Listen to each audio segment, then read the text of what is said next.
دربار میں ہند کے سامنے، خالی ہند نہیں ہے، تاریخ اور مقتل کی ویسے یہ ہے کہ 700 کنیزیں ہند کے اطراف چلتی تھی، کیونکہ شہزادی تھی شام.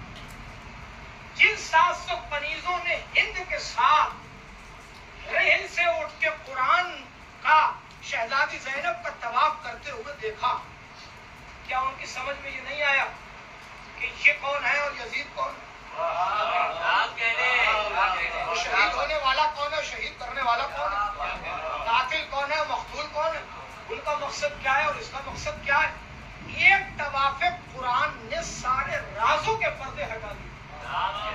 اور جو لوگ یزید کا قصیدہ پڑھ رہے تھے اور یزید کو حاکم مان رہے تھے اور رسول اللہ کا خلیفہ تسلیم کیا جا رہا تھا زبردستی، انہوں نے جب طواف حضرت زینب کرتے ہوئے قرآن کو دیکھا تو انہوں نے علل اعلان کہا کہ تو جھوٹا ہے، تو مکار ہے، تو نے غلط بیانی سے کام لیا ہے. کربلا میں قتل ہونے والا معاذ اللہ ثم معاذ اللہ خارجی نہیں ہے بلکہ نواسہ رسول ہے. ایک قرآن کے طواف نے یزید کی پوری حکومت کو مسمار کر کے رکھ دیا اور حسین کے مقصد کو آشکار کر کے دنیا کے سامنے پیش کیا. مقصد پہنچا. یزید کی شریف آیات آگے جاتی ہے، اپنے سر سے ردا ہٹاتی ہے، دربار تک پہنچتی ہے. یزید کہتا ہے کہ یہ کیا معاملہ ہے، تم نے چادر کیوں ہٹا دی؟ اس نے کہا کہ تجھ پر لعنت ہو کہ تجھے میرے پردے کا خیال ہے اور علی کی بیٹیوں کے پردے کا خیال نہیں ہے. میں جو بات عرض کر رہا ہوں میرے عزیزوں، ذرا کو سمجھنے کی اور اسے سمجھیے آپ توجہ کے ساتھ. اور آخری بات یہ محسوس کر لیجیے آپ، اور وہ بات کیا ہے کہ جیسے شہزادی زینب سلام اللہ علیہ وہاں ہے اور ہند نے اپنی چادر کو پھینکا اور اس نے کہا کہ تمہیں میری عزت کا خیال نہیں ہے اور تم کیسے بے ردا یہاں تک آ گئی، تو اس نے فرمایا کہ تجھے میری ردا اور میرے پردے اور میری چادر کا معاملہ تیرے سمجھ میں آتا ہے اور علی کی بیٹیاں اور شہزادیاں یہ سمجھ میں نہیں آتا اور لعنتیں بھیجی.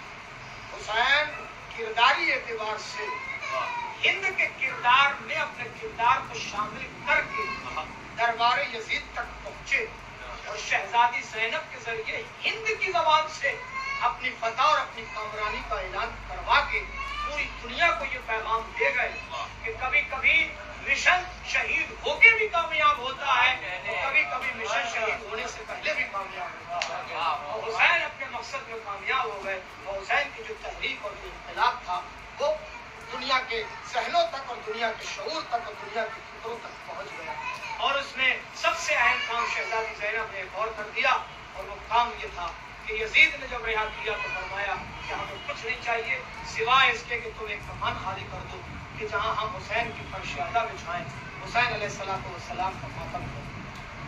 یزید کے گھر میں فرشادہ حسین بچھا کے حضرت زینب سلام اللہ علیہ نے قیامت تک کے لیے اپنے بھائی کی فتح کی بنیاد یزید کے گھر ہی میں رکھ کے دنیا کو پیغام دے دیا کہ جب علی کی بیٹیاں جیتنا چاہتی ہیں تو کربلا سے شام تک جاتی ہیں اور شام سے پلٹ کے پھر کربلا اور پھر مدینے آ جاتی ہیں. یہ وہ انقلاب اور وہ تحریک تھی کہ جو امام حسین لے کے چلے تھے اور جس تحریک کو کامیابی کی تحریک سے حضرت شہزادی زینب سلام اللہ علیہ نے مگر اس تحریک کو کامیابی تک لے جانے میں زینب سلام اللہ علیہ نے اپنی پوری دنیا کو قربان کر دیا حسین علیہ السلام کے مشن. زینب کے گود کے 2 پروردہ کربلا میں شہید ہو گئے. اب زینب اکیلی ہے. نسل زینب اب پڑھنے والی نہیں ہے مگر صرف امام حسین علیہ السلام کے مقصد کو بچانے کے لیے اتنی بڑی قربانی شہزادی زینب. اور شہزادی زینب اسی وجہ سے عزیزو شام میں رہنا چاہتی تھی. کربلا آئی ہیں اور مدینہ اس لیے آنے نہیں چاہتی تھی کہ اگر عبداللہ نے پوچھ لیا اور عبداللہ کو جواب کیا تو اپنے والی وارث سے کیا کہوں گی، اپنے شوہر سے کیا کہوں گی. مگر کیونکہ زین العابدین علیہ السلام کا اصرار تھا اس لیے حضرت امام حسین علیہ السلام کی شہادت کے بعد رہا ہونے کے بعد حضرت زینب سلام اللہ علیہ کربلا آئی. اور کربلا آنے کے بعد حضرت امام حسین علیہ السلام کی قبر پر ایسے گئی کہ جیسے کوئی ننھا سا بچہ اپنی ماں کی آغوش کو اور دنیا چلتے چلتے حضرت شہزادی زینب امام حسین علیہ السلام کی قبر مبارک تک پہنچی. 2-4 فکرے سن لیں آپ مسائل کے عزیزو کیونکہ یہی مال مجلس ہے، یہی حاصل مجلس ہے، اور یہ آنسو زخم بدن امام حسین کا مرہم ہے۔ ہو سکتا ہے کہ ہمارا کوئی آنسو رومال سیدہ میں جگہ پا جائے اور امام حسین علیہ السلام کے زخموں کا مرہم بن جائے۔ شہزادی آئی ہے کربلا، اور شہزادی کربلا آنے کے بعد امام حسین علیہ السلام کی قبر پر جانا چاہتی تھی۔ کربلا میں امام حسین کا پہلا زائر امام حسین علیہ السلام کی قبر کی زیارت کے لیے آیا ہوا، جس کا نام ہے جابر ابن عبداللہ الانصاری۔ نابینا صاحب امام حسین کی قبر سے لپٹا ہوا امام کی زیارت پڑھ رہا تھا، اور امام کی قبر سے زیارت کر رہا تھا کہ قبر امام حسین ہلنے لگی۔ جابر نے ہاتھ رکھا اور پوچھا، آقا کیا وجہ ہے کہ آپ کی قبر کو لرزا ہے اور آپ کی قبر ہل رہی ہے؟ آواز آئی ہے، جابر حدود کربلا سے اتنے باہر چلے جاؤ، اتنے باہر چلے جاؤ کہ تمہاری نگاہیں میری شہزادی زینب، کیونکہ میری بڑی بہن شہزادی زینب میرے قبر کے قریب آنا چاہتی ہے، اور اس کے جو بازوؤں پر رسیوں کے نشان ہیں،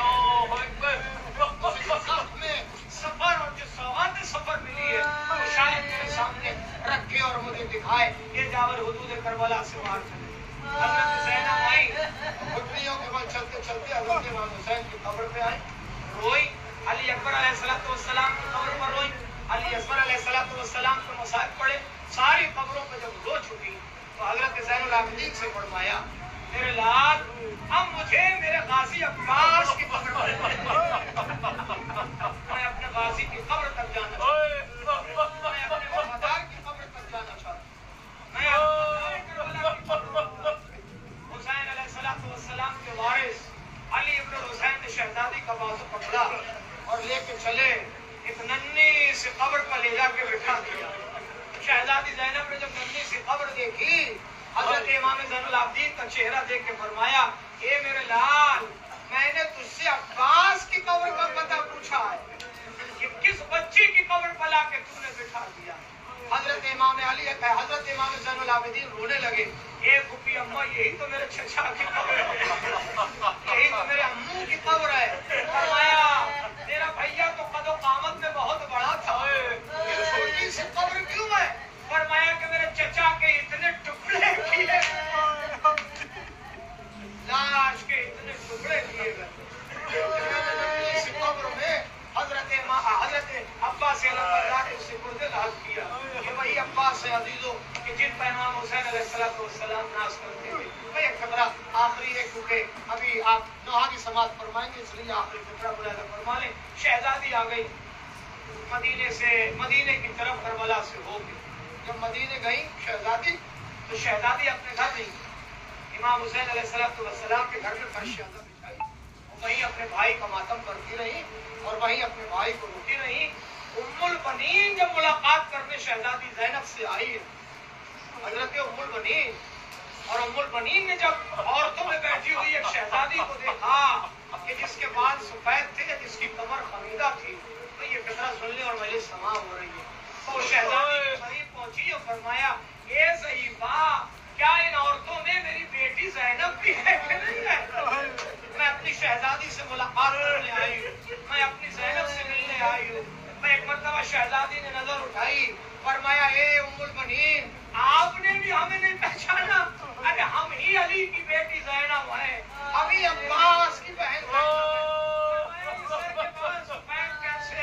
یہ کمر حمیدہ کیسی؟ فرمایا جب سے عباس مارے گئے زینب کو بڑھاپا آ گیا، زینب کی کمر حمیدہ ہو، اس لیے کہ جس کے سہارے زینب گئی تھی وہ عباس دریا کے کنارے بازو قلم کرا کے سو گیا۔